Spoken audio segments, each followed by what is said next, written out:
Alejandro. I work on the Kotlin language evolution team, which means I tell my family that I am a coder, but that's just wrong. But I guess that's the closest thing to be. And today I would like to talk more about one of the features that are coming in the new release of Kotlin as a stable, context parameters. This has been, if you follow kind of the Kotlin news, this has been something that has been talked about for years. Last year, in 2.2, it finally released as experimental, and now it's a stable, which means that all of you can use it, and hopefully more and more libraries will make use for it. And it's one of those features which tries to cover a variety of use cases with one single feature, and in particular when you have what we call an implicit value. And I will go in a moment about what that means. So let me give a very, very brief introduction of what context parameters are. The first thing is that context parameters are, in a sense, just parameters, right? You put them on your signature, you declare them. This function now has an extra parameter, which is called users, and it's of type user service. And you use it as any other parameter, right? You just write the name, and that's it. You just access the parameter. So what makes it different from regular parameters? Well, it's all about how you call functions with context parameters. And here I have an example in which the summarize function is calling the getFriends function. And if you look closely at the getFriends call, the one on the bottom, you see that we are just passing one argument. We are just passing the user. The user service is actually going to be resolved by the compiler by their type, and it's going to be automatically threaded to the other thing. And this is what we call an implicit value. It's a value that is existing. We know it's part of the function, right? It's a parameter. But in most cases, we don't actually see it. It's just there. It's part of the context. That's where the name of context parameters is coming from. Now, you can actually, if you really want, from this version, you can also make this explicit. That covers a few corner cases where you actually need to be explicit about context arguments. But in most cases, if you're using context parameters, that means you declare them at your signature. You just put them at the top, and then you completely forget about it. The compiler is the one making the job of passing the arguments for you. Now, at some point, we need to provide the first thing, right? We are passing the argument if there is another in the function, but who gives me the first user service? Well, for this, we have a function called context, and this context is very similar, if you know about it, to with. It puts something as an implicit value in the context. That means that here, inside the block of the context, we have an extra context argument, an extra implicit value of type, in this case, DV user implementation, and the compiler, then if you call summarize, will be clever enough to say, well, this is as a subtype of the thing I need, I will give it, and start the domino effect of threading this around your functions. By the way, if you use IntelliJ, I guess from 2026.2, you will also get an inlay hint if you like those. In the same way that if you have a new receiver, you can get this and blah, blah, blah. We also have the same thing for context. Now, the fact that you can use this context to inject anything that you want gives you actually one additional power, which is that you can refine context. And let me give you an example. Here we have, again, a function which uses this service, but also uses a logger. And then we do the typical thing, right? We want to save the user somewhere in our user service, but then we have some non-critical section, right? We are sending maybe to some other analytics service, and this is not as important as it is, right? So maybe we want to log with a bit less importance. We want to say that we only want to log if really, really something goes wrong in this analytics section. And for this, what we want to do is we want to replace the logger, but only for this section. Well, this context function allows us to do this. We can just take the logger that we have, just by using its name. We can change whatever we need. Imagine this is a data class. We just copy it and say that now the minimum log level is critical. So please only log critical events. And then on this section, we are using another logger, which means that, well, something different will happen in this case. Good, so the whole idea of this feature is actually to reduce boilerplate, so try for you to write as less code as possible, but without affecting readability. In a sense, it's all about reducing the noise on your code. So you just have to focus on whatever you want in this piece of code. But actually, there are other things in the language which look very similar to context parameters. And the main thing is extensions receivers. Because many people may have thought, well, I have my user service. I know a way in which I could have written the code at the very beginning of the slides, exactly the same thing, exactly with the same idea of something is being threaded by the compiler, and I don't need anything new. I just need these beautiful extension receivers, right? So what's the difference? Why do we want to have these two features in the language? What's the difference between context parameters and receivers? And even if I convince you there is a difference, how do you choose between them, right? And that's a very important question for everybody writing Kotlin, but especially for library authors, because the way you choose shapes a lot how people use this library you use, right? It has kind of a compound effect on your users. So to do this, I like to think that's how code looks in my head. I call it the spotlight principle, but the idea is that in my mind, code is like a movie, right? So everything that happens is just a scene in the movie, and as in any movie, we have main characters, and we have secondary characters. So I like to use this movie. I don't know. I guess at that point I should ask whether people know the movie Grease. Raise your hand if you know the movie. If you watch the movie. Okay. If you have son, that's what I want. Ooh. Yes, you see, these are always different people. The people who sing the things in karaoke and the people who watch the movie. Anyway, you have here, the idea is you have like John Travolta and Olivia Newton-John. These are the main characters. These will be the receivers. And then you have all the other people, the context parameters. And the thing that, in this movie, every time that any of them feels like a feeling, suddenly these people appear from nowhere, right? They are there. Oh, they are there too. Whoa. They are there. Now we have to sing a different song. They are there, right? And that's the idea. Like context parameters are a bit like the secondary characters, right? They move from a scene to a scene. And the whole idea is you don't notice them, right? You need them, because if it was just John Travolta singing, that would be very, very sad, I guess. So you need them, but you want them to be unnoticed. They appear when you need them. And that's the idea we have with context parameters. Right? You want to have this code, but the fact that you have a user service is completely oblivious to the fact that you are summarizing. You need it, of course, because you need to have the get friends, but the important part here is you are getting the friends from the user. That's what your code is doing, and that's what really is of importance. Now, one thing that happens is imagine you have to talk to a secondary character, right? We need to say, hey, Terry, or or if you are in your typical sitcom, they have to remind you that, oh, hello, Terry, brother of this. So right? And that's kind of something which also works for context parameters, because as I said, context parameters are parameters, and they must be called into action. You have to explicitly talk about them, right? If you at some point are using the user service, then you need to write users.findFriendsByID. You need to call this parameter explicitly into action.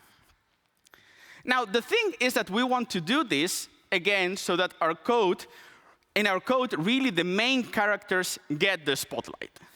And with that, I mean that imagine I am writing this code. This is the code I've been showing you. We want to get the friends of the user, or summarize the user.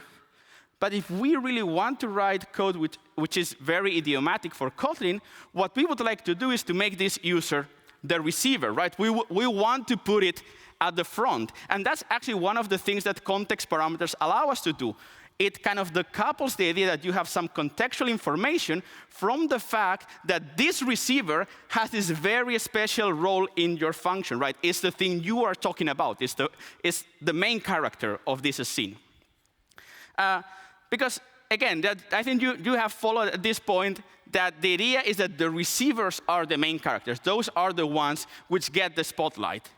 We will talk about a slightly related thing, which is scope pollution, because in a movie also, if there are too many characters, the scene is confusing. Like, I love Ocean's 11, but at some point, yes, they are like robbing something, but who knows who is anybody, right? There are too many people. We will return to this problem later, so bear with me for a while. Good, so at this point, a reasonable question kind of have turned into, well, hopefully you already know enough difference between context parameters and receivers, and the way you want to choose between them is, well, at every point in your program, how do you choose who is the main character and who is secondary character? And for this, I want to go through different scenarios. I think there are at least 3 different patterns that can happen in your code, and each of them, we are going to try to reason with this idea of the spotlight principles, whether our thing should be a secondary character, and that means it's going to be a context parameter, or is rather a main character and should rather be a receiver. Okay, so let's begin with injection. I don't want to say dependency injection, whatever. Just you want to get some value from point A to point B, right? You want to do this threading. Or in other words, you somehow want to isolate the class from its dependencies, which will be provided at some other point, maybe at some entry point from your program. Well, this is the perfect example, actually, of a secondary character, right? Because you just want to move them around. They should be completely unnoticed, and only when you need it, you want to bring it there. So this is one of the actually main use cases why we brought context parameters. This kind of brings you safety to this idea of having a dependency injection around your program. So just to show this in this example, again, here, user and user services are kind of the dependencies of this function, right? These are things that, again, don't tell me exactly about what my code is doing. That's the code inside, but are required for my code to run. These are the dependencies, and the context function is the one that actually injects the thing. It's the one which is usually appearing at the entry point and will inject the values there. Now, one question that usually arises when you start doing this thing is that sometimes, I mean, in most cases in which you use dependency injection in every program, you often want more than one value, right? You don't only want the user service, you may need an order service, you might need a logger, you might need an HTTP client, and all of these you want them to have as dependencies. So one question is maybe how can we thread all of them in a convenient way? One nice thing is because these are parameters, well, you can just have more than one. Nobody's stopping you from doing this. You can just put them as different parameters, and all of them will be threaded around for you. So that's the first thing. And this actually works quite well in practice, at least for the projects in which we have applied context parameters. This seems to do the job reasonably well, and that's what I would suggest if you want to use context parameters to start with. It is very explicit in the dependencies. You always say in each function only what you need, because in this function maybe you need a different thing from another one, and you want to be explicit about this because then the compiler can help you more. It's relatively easy to take one of them and then change it slightly, as I've shown at the very beginning. But there is a problem. If you add a new context, you have to change a lot of signatures. And with it, I mean that, well, you have this thing where you save the friends, and this is called by save, which is called by repair, who knows? And then suddenly, you start requiring a logger for any reason. Imagine any other dependency. That means that this code is now red, right? Because the compiler says, well, there is no context argument. There is no value I can find in my context for this logger. OK.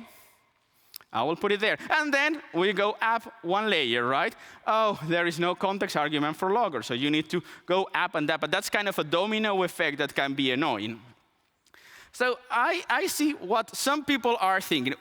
OK, what if we have just one single thing which has everything, right? We just put a context which has all the dependencies, and we just put everything there, right? That would solve our problem because we will just change the dependencies and we'll change the entry point.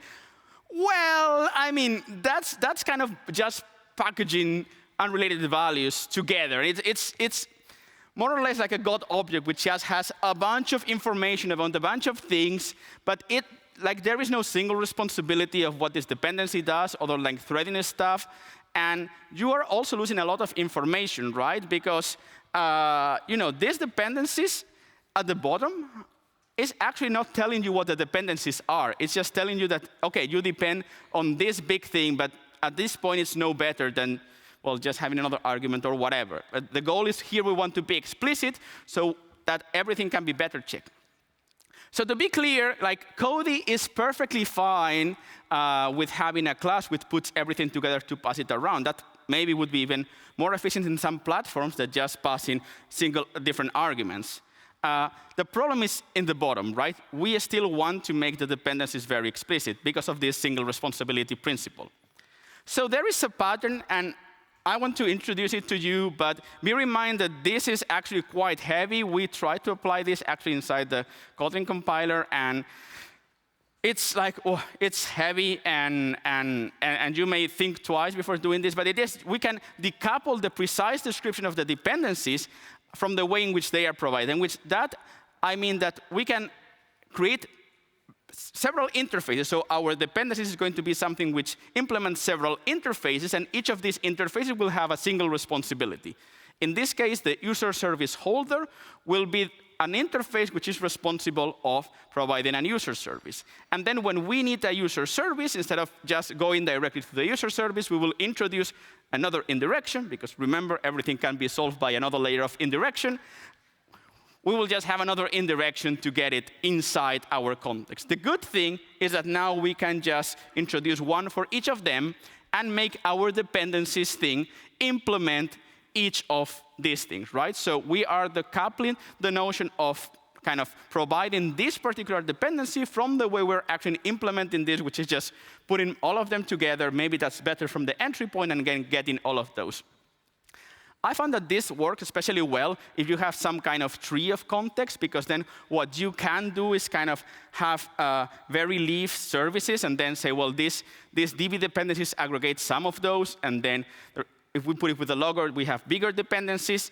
And this also works very well if you try to do this with interface delegation, because what you can say is, well, if my dependencies use the DB dependencies, I don't actually need to go and implement everything from DB dependencies myself. I can just go and delegate and say, the user service holder and the group service, you will get it from the DB. And that's another place where the Kotlin compiler is clever enough to do all this threading for you.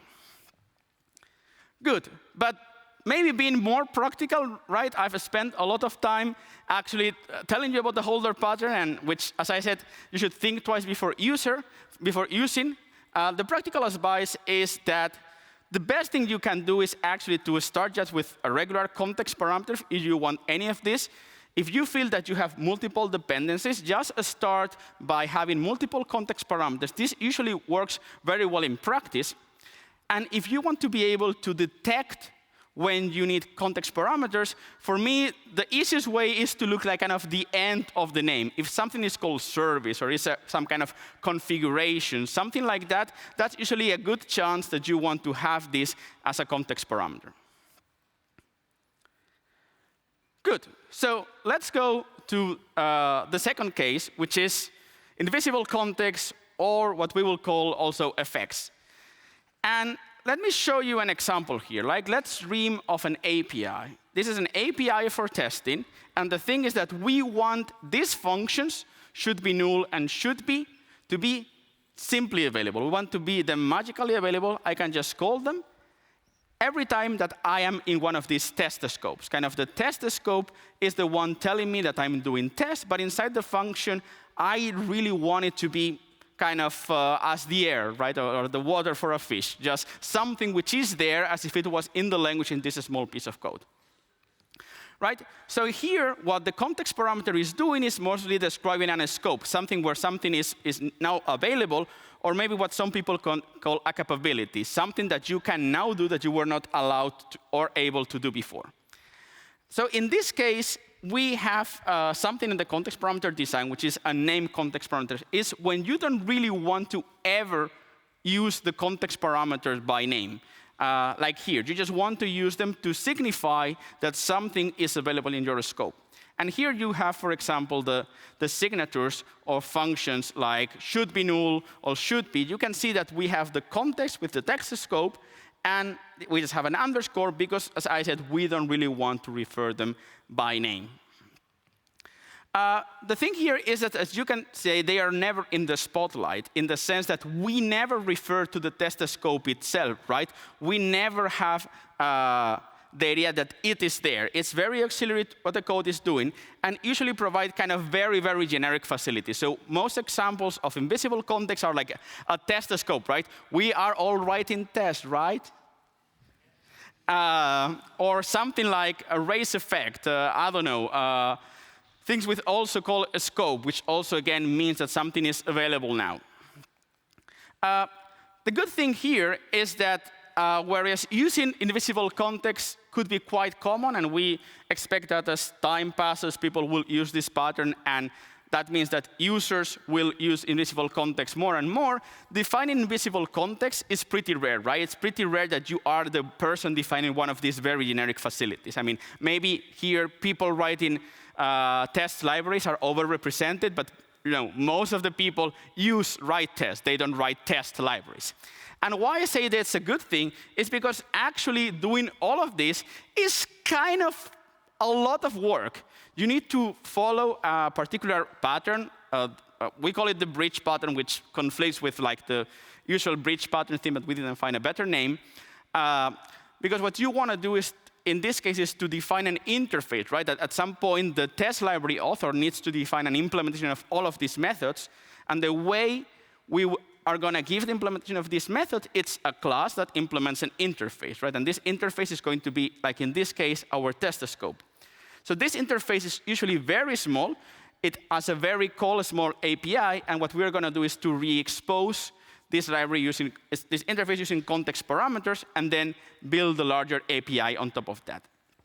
And I know this sounds completely abstract, so let me show you the example for the test scope, right? So here is going to be our core functionality of this test scope, right? This test scope is going to have a function which says this should be true, because on top of this should be true, we can build everything, right? It should be equal means should be true that these two things are equal.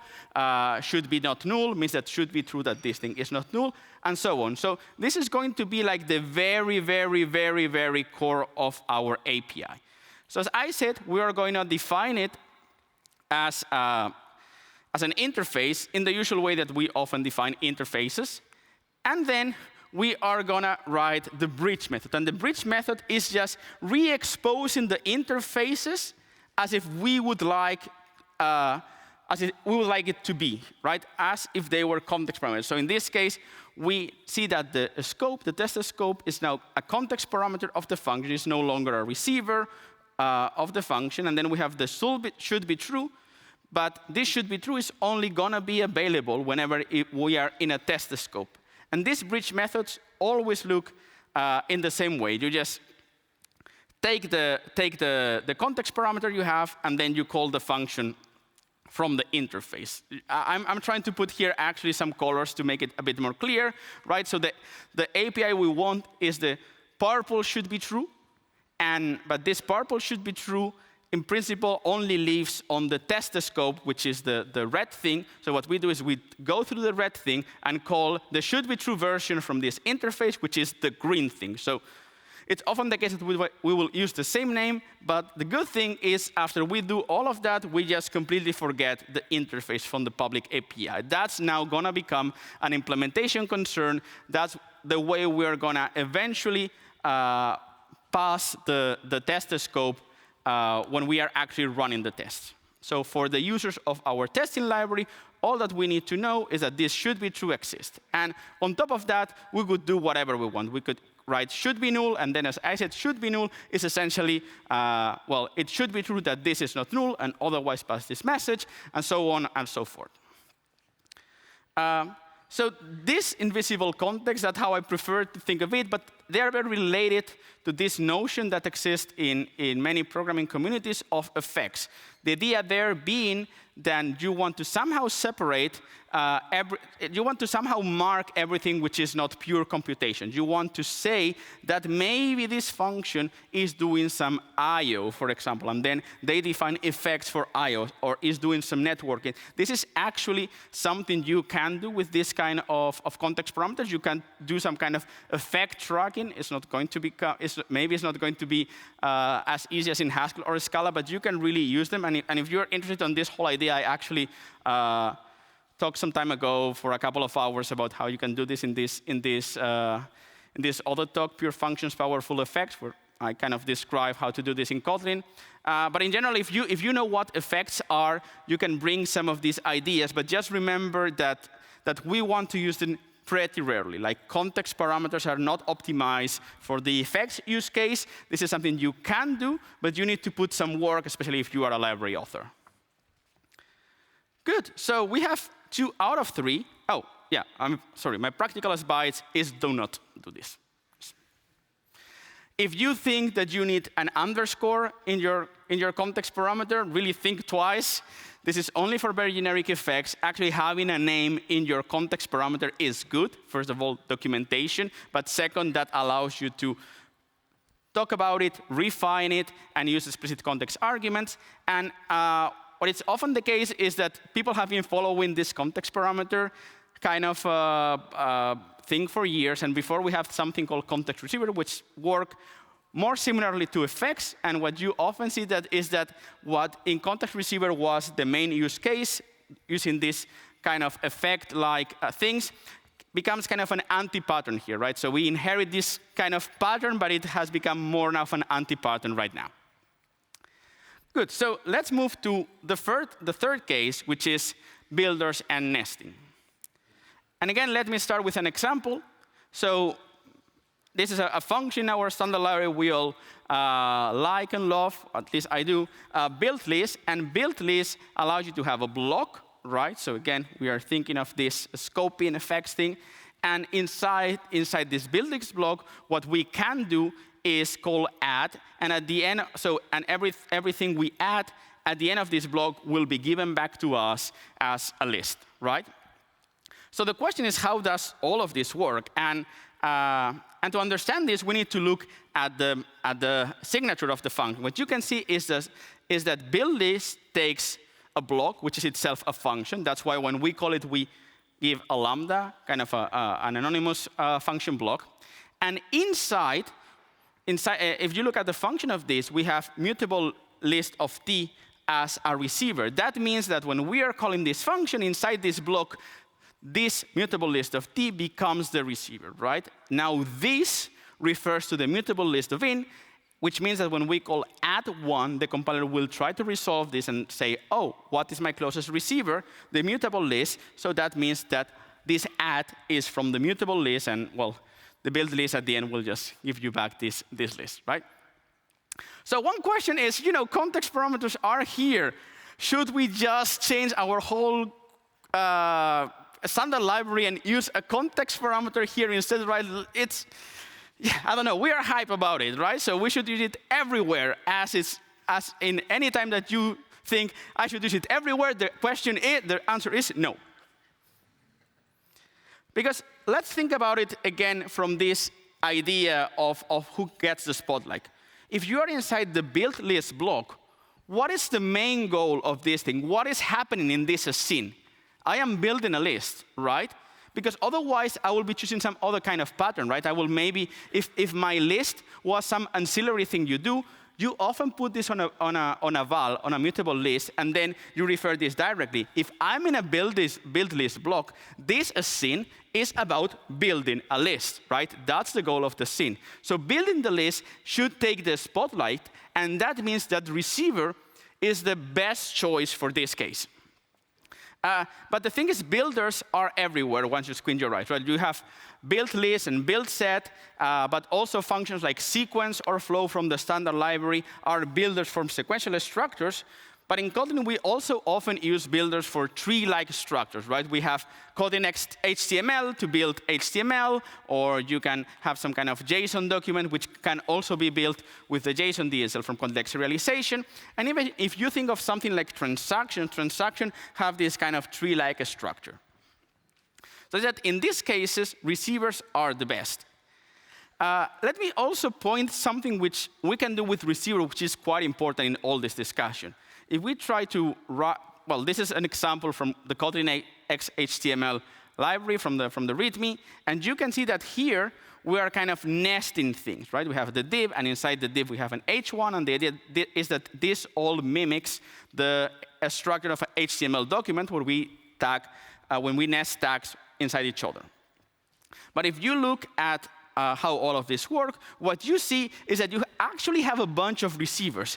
Div introduces a receiver of type div, and that's going to be our red receiver, and then h1 and p are called on this receiver. That's actually how, at runtime, we know where we are coming from, what is our parent tag. And then h1 introduces another receiver, right? So the plus inside h1 is now going inside the h1 receiver. And the same for the blue one, right? P introduces yet another receiver, and A introduces yet another one, so the plus Kotlin conf actually refers to a receiver introduced by A. What you see here is the receivers change in a nested fashion. And this, if any, is saying that this is really important, right? The fact that we are tracking this thing means that all this structure is really important. Each receiver shadows the previous one. We even take this so far that there is some functionality in Kotlin called DSL marker that builds on top of this idea of shadowing the previous receiver.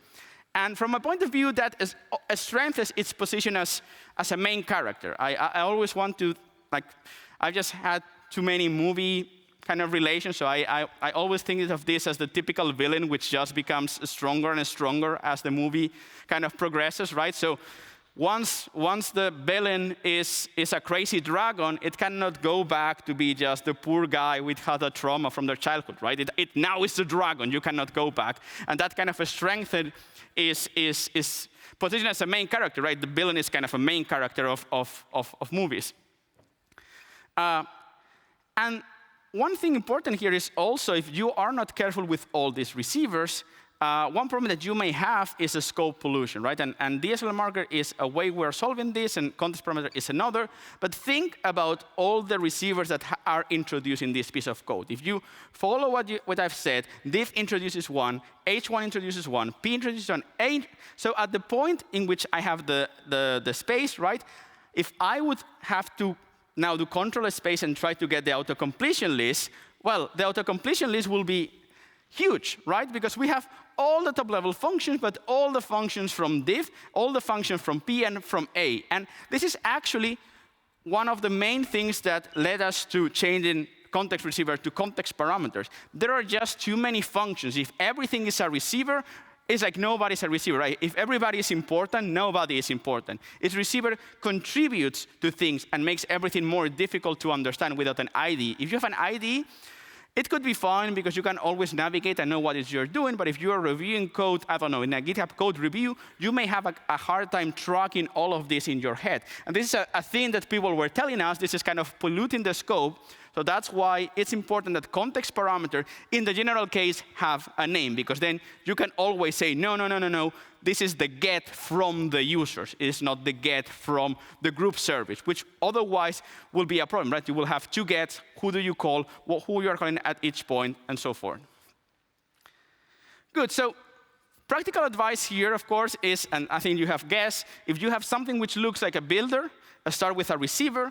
The good news is that going from receiver to context parameter is actually very well supported, because we really want that people that were using user service, as I showed at the very beginning, in the wrong way, like using them as receivers when they could be rather be context parameter, we want to support this migration. So going from a receiver to a context parameter is well supported. So that means that even if you thought wrong and it's actually not such a builder, this is something which we take care that you can easily migrate. You can call a function with a context parameter if you have the receiver, but not vice versa, for example. And actually, this happens sometimes that you actually need too many main characters, and then you have to decide which of them is the receiver and who will gonna go in the context parameter section for this time. Good. That's great. We're almost there. Just let me tell you, if you are a library author anyway, these are guidelines, but anyway, API design is hard. And I don't want to say that if you follow these everything follows in these 3 categories, and then you can choose. That's not the reality, right? Imagine something like coroutines. I have lengthy discussion with my colleagues. Something like a coroutine is an effect in the sense that you want async and launch to just be there in this piece of code. On the other hand, they are hierarchical, right? They have a parent-child relationship. So in some sense, we are building a tree, right? So here is the magic word builder. So maybe it's good that they are a receiver, right? And so that's something which is already hard. The second thing which is hard is that, well, you have just one position for the receiver, right? It's not that you can choose that 3 of them are now receivers and 2 not. No, you have one position for the receiver, and that means that sometimes you have to make the hard decision and put some of them into the context parameters. And that's something that happens in real libraries. Libraries that require several things working together will have this problem. But in general, if you are writing code with context parameter, then remember that the whole idea is to reduce noise, right? To make people reading your code have an easier time doing so. It might be the case that actually receivers are not your solution. Maybe context parameters are not your solution. Your solution is just a regular parameter, because in that position, it is very important to know what you are passing. And that's the important thing. This is not then reducing noise. It's making more noise because now I have to go to my colleague to add what's going on here. So this is kind of the guiding principle for the whole thing. But just to summarize, the whole idea of the talk is that you can decide whether to use a context parameter or a receiver by thinking of who has the spotlight. And we have seen 3 different scenarios, right? We have the injection scenario, where you only want to use the thing in a very, very few places, usually like in the leaves of your computation, and your main goal with this thing is just to thread them around. In that case, context parameters work wonderfully. In some other cases, that parameter is actually central to the code. As I was mentioning, you are building a list, so the receiver of build list is central to the code. In that case, it's better to use a builder as scenario. And something which I take as an important thing which tells me this is really important is when I actually have shadowing of receivers. If which particular receiver am I calling is important to this piece of code, in most cases you want to go with a receiver, because with context parameters this becomes hairier. And then we have the last scenario, the effects. That's very rare. In most cases you should just consume it, and then you don't care what you are doing. But if you are defining an API and you want to use this pattern, we've seen that the best thing is to use a context parameter and a name context parameter, and then use bridge functions to do this. So that's it. Thank you, and don't forget to vote. And also, don't forget that the whole, almost the whole language evolution team is on a booth downstairs, and we are happy to talk to you about either what we are doing, or you can tell us about what we are missing, so we have more work to do, I guess. So thank you. I'm happy to take questions from the audience.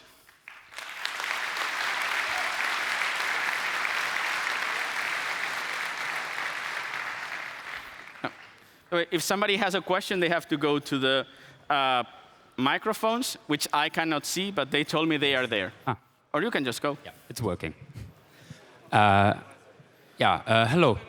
I'm over here. Where are you? In the middle. Hello. Hello. One question that I had, or one thought that I had, was about optional context parameters. So to use one of your examples, you had this logger as a context parameter. And I was thinking, OK, what if I'm in a part of the code where I don't actually want to log?